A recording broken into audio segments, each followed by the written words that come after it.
Hey guys, thank you for joining me. Today we're going to try out COBB's latest firmware update on the tuner, where they have now added launch control and flat foot shifting. We're going to do a 0 to 60 run on the Stage 2 with 91 octane tune that I have from COBB themselves.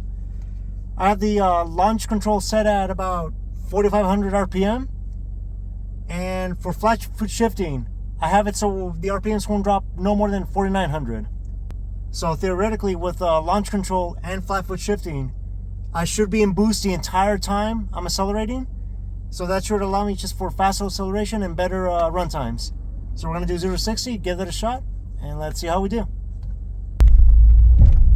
Alrighty, here we go. So once we're ready to launch, I'm gonna clutch in. My right foot's gonna be on the gas pedal the entire time, and we'll see just how well I do. Guys ready? Let's do it. Launch control and flat foot shifting, here we go.